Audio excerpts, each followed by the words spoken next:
Via, pwede ba tayo mag-usap? Sure. What about? Huwag dito. Halika. Halika.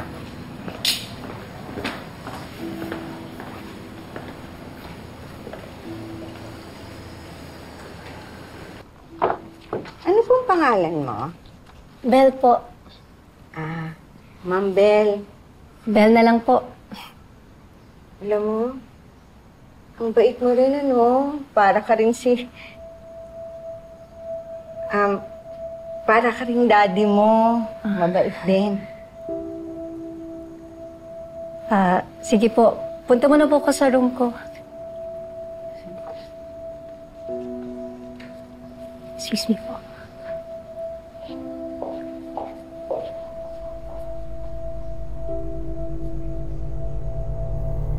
Ikaw talaga, Malu.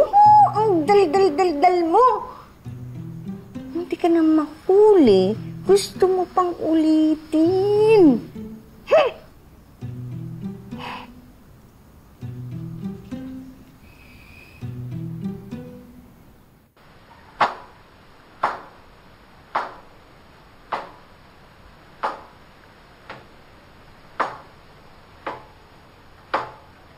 Madam, huwag na po kayong magalit sa amin ni Darius. Rosel, noon pa ako galit sa kapatid ko. Pero sa'yo, maniwala ka man o hindi, pinagmamalasakitan lang kita. Matatanda na po kami ni Darius. Madam, alam na po namin kung ano yung ginagawa namin.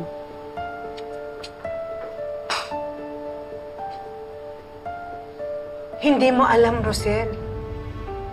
At hindi ka rin maniniwala na kabutihan mo lang ang iniisip ko. Sa dami ng lalaki, bakit si Darius pa? Madam, mabait naman po si Darius. Yung iba, sinasabi nila, "Uy, pagtulog yan. Mabait yan." Pero si Darius, kahit tulog, hindi. Naninipa yan. Hindi mo alam ang pagkatao ng kapatid ko. Pero kung hindi kita mapipigil, sige. Basta wag mo lang akong sisisihin sa huli na hindi kita winarningan. Sige na. Bumalik ka na sa cafe.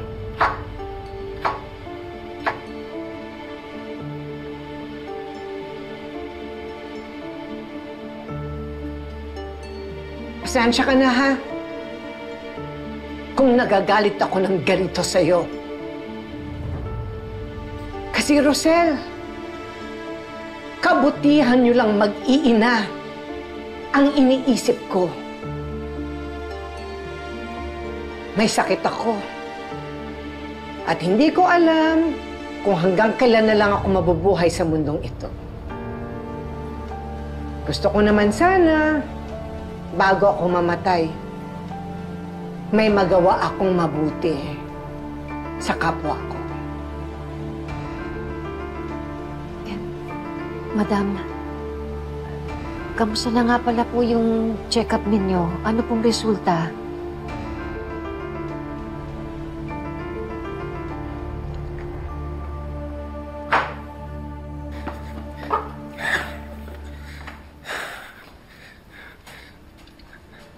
Anong ginagawa ng babae niyan dito? Ha? Pwede ba paalisin mo yan?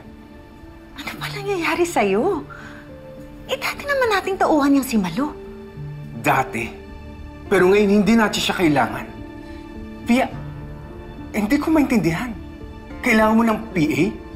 Tapos kailangan pa natin ng additional na tao dito sa bahay? Nandiyan naman si Mika nakakatulong sa'yo, hindi ba? Marami akong errands na hindi ko na nagagawa. At saka si Mika, sa kumpanya natin siya naaasahan. At least si Malu, mapagkakatiwalaan, nakapag-aral, hindi tatanga-tanga. Kung may tiwala ka kay Malu, pues ako wala. Bakit ba kung makapagsalita ka parang may ginawang masama sa'yo yung tao? Is there something you're not telling me?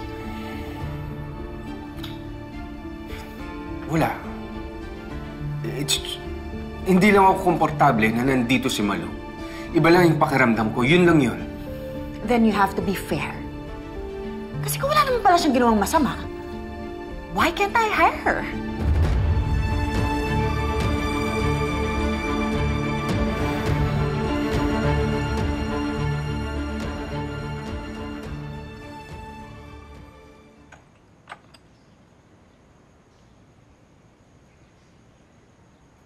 Tapatin mo ako, Malu. Bakit ka nandito? Ano kailangan mo sa akin? Sir Chris, ano bang problema? Hanggang ngayon ba, takot ka pa rin sa multong ginawa mo? Yan! Yan ang ibig ko sabihin eh. Kaya ayoko nandito ka. Dahil sa bibig mo. Binabalaan kita, Malu, ha? Itigil mo bibig mo, kundi malilintikan ka sa akin. Tandaan mo yan. Sir Chris, huwag po kayong mag-alala. Wala pong ibang makakaalam. Tayong dalawa lang.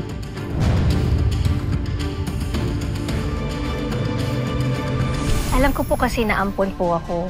Alam mo na ampon ka? Alam niyo rin po ba? Nakita ko na yung wedding dress mo. Excited na ako para sa... maganda, no? Ang ganda. Oo. Tama ka, ma'am. Magpapakasal na si Rosel. Sino kaya mapapangasawa niya? Siya kaya yung tatay ng mga anak ni Rosel? May iba ka pa bang iniisip? Aside doon sa pagbabantay mo kay Malu sa bahay ninyo? Si Rosel, kakasal na siya ngayong araw eh. Sama mo, may pupuntahan tayo ha. Huwag mo sasabihin pupunta tayo sa kasal ni Rosel. Iligtas mo ang sarili mo. O kung gusto mo, ako ang gagawa ng eksena para hindi matuloy ang kasal niyo.